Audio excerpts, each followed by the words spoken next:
So, first of all, can you tell us, like, in summary, your life, where you're born, then your way to Madrid? Well, I was born in Cuba and I lived there most of my life. I'm 27 and I just spent there 26.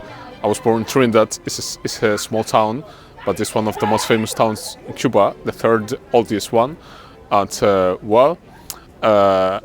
I've had like kind of a happy life there because I've always lived with my family and we've been very close to each other. Until I got here to Madrid, and I've been living here for around 1 year and 3 months. Now I work as a tour guide, but I do tours in English and Spanish. Well, Spanish is my native language, and but I do it in English as well. And what's your name? Davis. Davis. Yes. And how did it come that you decide to move from Cuba to Madrid?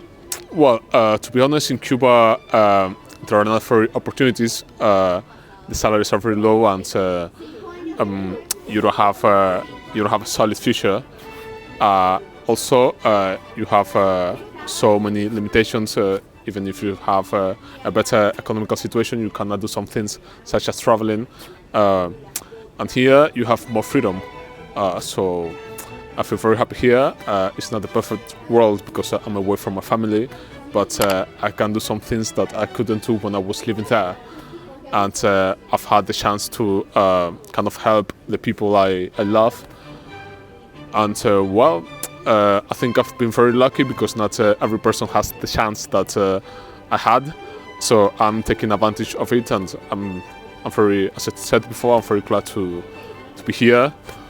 And yes. And how did you manage to come here? Because I imagine it's difficult. Yeah, it's very difficult, especially if you come from Cuba, because you need a visa for most countries.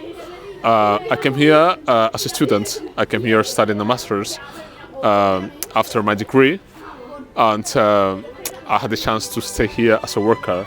Because when you start working, when you find the conditions, you apply for it. You can renew your residence, and that's what I did. I show people the city of Madrid, and I speak about the history, the architecture.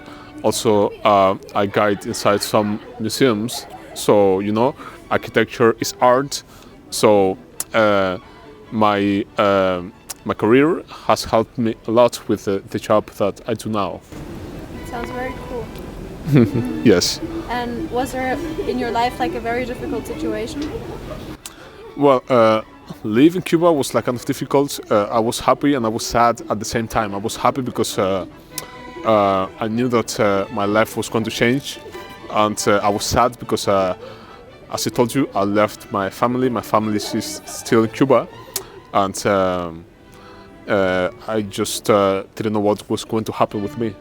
I knew that many things were going to be good, but I knew that I was also going to face some difficult times. But yes, so now I feel more relaxed because I found my space here, and I still have a lot of things to achieve, but I'm just working hard to do it. Like you came to Spain or Europe, whatever, because Yes. you wanted freedom. Do you feel that you are very free now? Yes. In what ways? I can wake up, I can, for example, go to the market, can have a bottle of water, I can just have some bread, just the basic things that every person needs. I can do it here. It's something that, to be honest, where I come from, it's more difficult to have. Also, I have electricity all the time, I have water, well, as I said before, but I mean water at home. When you open the tap, water pops up. And when you are born in such a place like, I don't know, Europe or the States or any other country, these things are very common and we don't realize of that. So when we didn't have it before, it's when we learn to appreciate everything. That's why I'm very grateful to, to have a normal day, the same day that for people that would have born here, were gonna be, I don't know, maybe difficult or boring. For me, it's always a day of excitement, because if some things go bad, I think, well, I'm here. This is what I wanted. This is not perfect, but I'm better than before, and everything can improve and everything can go better. And do you have advice for people for how they can be more grateful? Because I feel like what you're saying, exactly, most people have so many things but are not aware of it. Well, if they have the chance, I recommend them to travel and to see how all the people live, and that will open their minds a lot.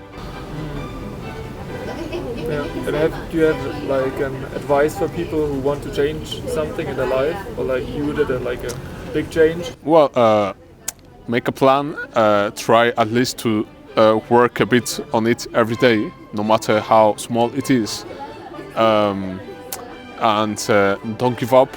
I know some things are, I'm not going to say that they're impossible, but some things are harder to achieve than others. So you have to be realistic as well, but you can never stop, doing something for it, dreaming. But it's not only about dreaming, it's also about acting.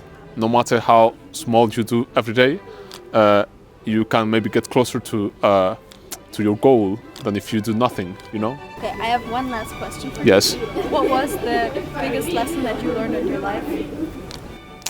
That you can That's- think of right now. It doesn't have to be.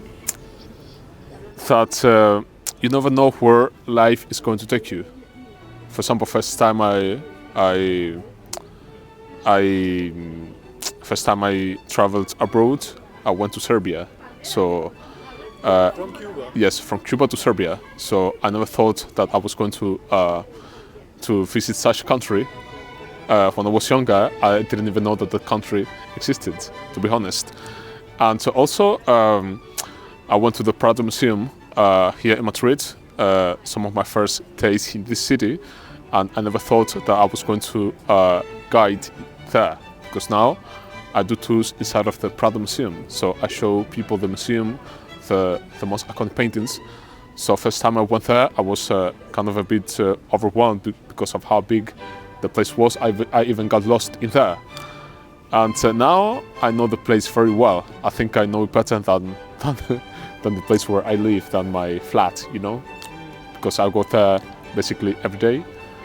And yes, the thing is that you never know what you are going to do in the future. You never know where life is going to take you, and sometimes a small decision can play a huge difference in the future. That's great. Then that's Thank you it. very much. Thank you for Thank you for joining. your time. You're welcome. If you watched the video until now, this is your sign to subscribe. And if you have any more questions, write it down in the comments below. Thanks for watching, and see you next week.